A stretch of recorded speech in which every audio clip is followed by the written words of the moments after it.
What's up everybody? Welcome back to the channel. If you're here for the first time, please do us a favor. Hit the subscribe button, hit the notification bell down below. It really helps support the channel, as well as basically if you have any queries or questions, just write down a comment down below and I'll try and respond to as many as I can. If not, please hit me up on my social media on Instagram or Facebook under these tags that I'll leave up here. Yeah, somewhere up there. But anyway, today guys, we're going to be talking about cash. Those of you who know what that is, that's a South African rand. 10 rand note. Actually, this one sucks. I'll give a bigger picture. So anyway, today we are going to be talking about these other names I want to think about. Wait, let me do a little list. There's Zaga, Nyuga, Guap, Chankura, Do, Dope, Randela, Mandela, Mula, Mali. What else? I can't think of anything else. I think if you know any other name, please comment down below and let me know, guys, because I have no idea. That's as many as I can think. I think of only 10 names, but I know there's more. Those are the lists of basically different names for it that I can think about off the top of my head. Yeah, but anyway, today we're going to be talking about the asset class referred to as cash and cash equivalents. If you did accounting, I'm sure this term is very familiar with you. It's one of the journals that are prepared basically to calculate the flow of money in a business. So because cash, first of all, is a very liquid asset. And by liquid, I obviously mean that it's easy to exchange for something else relatively quicker than something else. Okay, before we go into the exact definition of what cash is, I want to first make something very clear. Everything that I say, please don't take it as financial advice. Speak to a financial advisor, someone who's regulated under FSCA and has a license for it. I'm saying this basically for legal purposes. Do not sue. Speak to your financial advisor. So yeah, now guys, the reason why I wanted to talk about cash is simply because it's one of the asset classes that everybody needs to understand. It's an asset class that everybody uses, but very few people actually know what cash in financial terms is. And as a result of that, a lot of people misuse cash because they don't know what exactly it all means in relative terms. So what I'm gonna do is I'm gonna speak about it in layman's terms and make it relatable so that basically you can have an overview understanding of what I mean by what this is. Let's get into it. Let's talk about cash and cash equivalents. Now to do this, I'm gonna go back a little bit in history and start with economics. Now please bear with me. I'm gonna try and make this as interesting as I can. It's a very boring subject, I know, but we need to talk about it because you need to understand the history of cash before you can actually utilize all the tools that are available for you.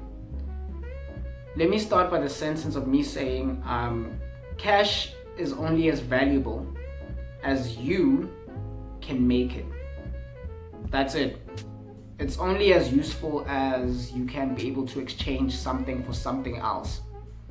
Let's go back. A long time ago, before cash was even a thing, we as a people used a system called the barter system. The barter system, if you're not aware, is basically me going to a person and exchanging a good or a service in exchange for another good or service. I'll give you an example. Let's say I am a farmer, but I need a new spade to be able to do cultivation and be able to work on my field. So I'll go to a blacksmith. A blacksmith is someone who makes tools and weapons and all that. I go to him and I'm like, my guy, listen, I'm a farmer. I have so many hectares. I'm working the field. 3 months from now, I'm gonna be able to reap so and so much. I'll give you 2 bags of wheat if you make a tool for me now, and then yabo, just make me the tool now. I'll utilize it and then I'll pay you that with wheat. And then they'd agree. That's the barter system. I give something you for something else in exchange. This was a very useful system back in the day, simply because it worked for so many years, like literally tens of thousands of years. It worked. And then the Mesopotamians, this is a wonderful civilization, by the way, you should read up on them. Mesopotamians came up with another system. They started utilizing clay. They utilized clay as a means to track and to write down all all transactions. So now I come to you and I'm like, hey, because obviously back in the day there were some scumbags, people who wouldn't like keep their side of the deal. So what had happened is they needed a way to track all of these things down, write this agreement between two people and say, hey, I'll write this, I'll produce so and so, you sign, I also sign. This is our agreement. And in that agreement, they collect at the appointed time. So I'll leave an example in the picture, in the screen. So when that system was utilized, it became a means of exchange. That's the earliest form of cash that was introduced into our civilization. Now, as time progressed, again, people being people found that this is also inefficient, because now people could break that agreement. So what we needed to do was create an intermediary. So someone in between the two individuals to be able to be like, hey guys, you agree, he agrees, exchange, and the person who's gonna make sure that everybody gets what they wanted or what they agreed to, I'll make sure. And that middle person that we all agreed on at the time was the government or the nation. The reason why I say this is because after the clay system, what happened is that as humans started progressing and growing, and we all started trading with bigger cities, towns, and continents. By the way, you should do your history. This is a side note. All nations, I'm talking about Asia, Africa, Europe, North and South America, we were already trading since Viking times, way before then. Africa at some point was one of the largest producers of like leather, because we had cattle, we had so much cattle and leopard print and all these things. But that's just a side note. This is all before colonialism. We weren't introduced to the big world when the colonizers came here. We were already one big players. We knew how to trade with the Arabians, with the Asians, with everybody. But again, that's just a forgotten history. That was just a side note. Let's carry on. So when we moved on from, when we started expanding and meeting other people, we realized that value is only as much as what my neighbor wants for it. So we all wanted a common system that we understand what value is. Because if I go to Europe and I'm like, hey, let's agree to this, and they like, I don't care about leather. All I want right now is, I don't know what they want in Europe back at the time. I don't know, like they wanted silk or something. I want silk, I don't care about leather. And I'll be like, oh, okay, cool. But they realized that some people couldn't trade because they didn't have the goods that the other person wanted or needed. So as humans, being humans, we decided that let us create a system whereby there'll be a common understanding of what value is. This is where metals came in. Metals, which later became coins. So coins of copper, brass, silver, gold. These things are just metals, guys. They're only valuable because, again, we say that they're valuable. Otherwise, there's nothing that special about gold. I mean, yeah, it's got a lot of usability now, but back then it was just metal. It was just a precious metal that not everyone could have access to. That's why the price of them would be so much, because there's so little of something. And by the way, that's a law of economics. The less of something there is, the higher the value. And the more of something there is, the lower the value. It's like, basically, I'll give you a good example. Diamonds versus water. Diamonds are very valuable, but not that useful, because it's diamonds. Like if there was no diamonds in the world, it's not like we die. But these things are so expensive. And then there's water. There's so much water in the world, and we need it, but the problem is that we need it to live. but the price of water is very cheap compared to diamonds. That's all I'm saying. So that's just a side note. That's how economics works. The more something there is, the lower the price. The less of something there is, the higher the price. So when metals became a means of exchange between societies, that's when we saw a lot of global expansion, because people wanted these metals. Now we were rushing for gold, we were rushing for silver. That's when colonizing nations became a thing, because they wanted metals. They wanted something to have more power over the next nation.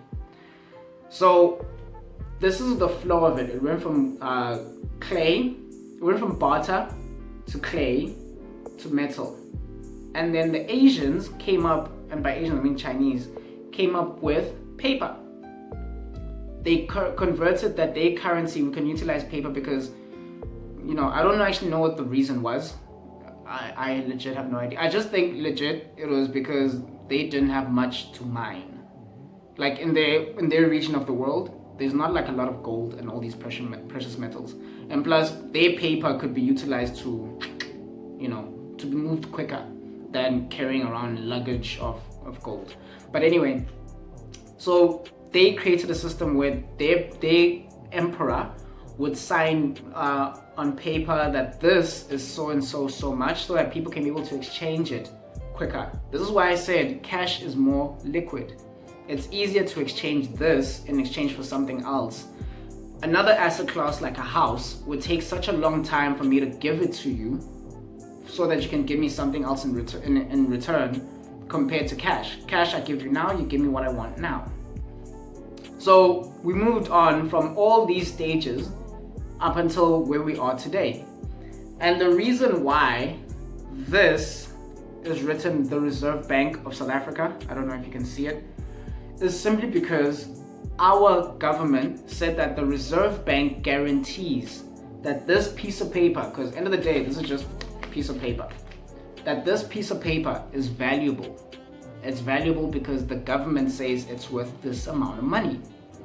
Now, the reason for all of this thing being important is because if the Reserve Bank creates so much of it, there's so much of it that it becomes less valuable, that's a problem. But if they create so little of it that it becomes very rare, you know, but now the problem is people will starve because people don't have cash. But the more cash there is, more people can use it, but then obviously the price drops. It's a very sensitive system. It's very difficult to maneuver it. So a big factor that affects the value of what money is or cash is something called inflation. Inflation is basically the diminishing percentage of what you can utilize a single rand for. This 10 rand note can buy very little compared to what it could buy back in 95 when I was born. I'll leave an example of two similar products. I don't know what they are yet, so I'll leave two examples. So what 10 rands could purchase back in the day compared to now is very little, and the reason for that is because inflation. The standard of living, the number of people, so the more people there are in the world, in our country, the more capital, more currency that has to be circulating to accommodate all these people, and a bunch of other factors, the economic, the social, and obviously the political climate. All these things affect the value of inflation and how we live as a people. Why is this important? Well, it's important because nowadays, guys, I want to inform you, if you're not aware, most money in the world, about 80% of the money in the world, is not in this form anymore. This has become very valueless compared to what it was before. If you're not aware, we are going through this transitional period of things becoming more technological. So if you don't have a bank account or your money is not in the digital form yet, you're in trouble, because the more and more people get more aware of the benefits of having your cash in a bank account for safety, for usability, and obviously for easier means of exchange, you know, because you won't get mugged easier. It won't get lost or burnt or wet. It won't be affected by the elements, basically. So as a people, we started utilizing our bank accounts, and more bank accounts created credit, We utilize these to buy more assets. So the world is moving from paper now to the fifth one with it, which is basically, digital. And with that comes something called cryptocurrency. Now, this video I won't go into detail because cryptocurrency deserves its own video, and I'll make it later on. Please keep tuned, okay? This is another reminder. Please like, subscribe, okay, down below, and hit the bell. So yeah, as the world is progressing, we're going into the sphere where everything is becoming more digital. So the cash itself is becoming into that sphere, and things are going to be changing in how to utilize it. So now that I want everybody to understand where cash comes from, where cash is going, as well as what affects cash, I hope I've given you an overview understanding of what cash and cash equivalent is, okay?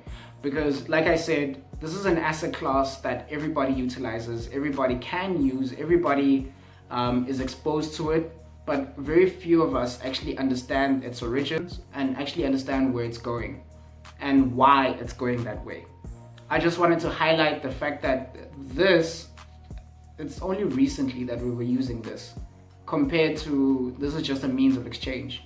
The actual definition of cash is just something liquid that you can exchange quicker in exchange for something else. With that comes the responsibility of us when we invest in something. Let's always aim to beat inflation.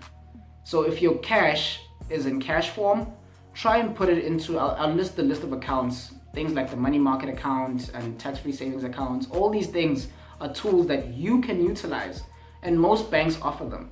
So if you utilize these basic strategies to beat inflation in your savings, the million rands or 100,000 rands or 10,000 rands or 100 rands that you have can hold its value.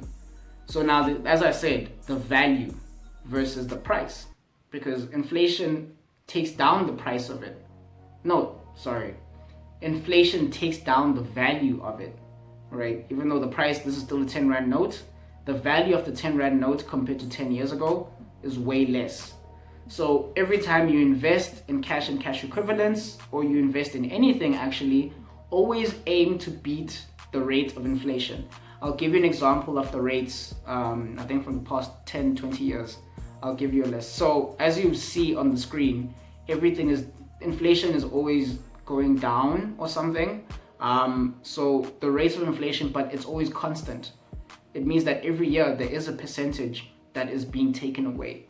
So always aim to invest your cash in such a way that you beat inflation, so that you get the same amount of value for the same amount of money or similar kind of money, even if it's grown a little bit, but you get the same amount of value into it, so that your lifestyle and your habits don't have to change.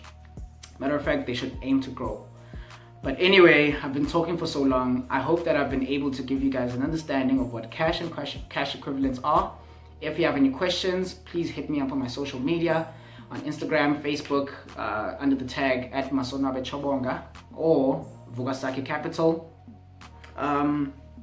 So yeah, if you have any questions, just direct message me or send me an email on Vukasakhecapital at gmail.com, and I'll be able to respond. We're going to be talking about all these different types of assets. I'll be making videos about each of them as the day and the days and the weeks go by. If there's anything that you're unclear of, as I said, contact me. And if there's anything you're interested in me to going further into understanding, let me know, because I'm trying to make this information as easy to understand and as relatable, as it can be. So anyway, guys, for the last time, please do hit the like button. Please do hit subscribe, the notification bell, and yeah, like me, follow, share, tell your friends about it. It's gonna do a lot more impact once we share the information with our community members, so that everybody can be informed and educated. And always invest in yourself.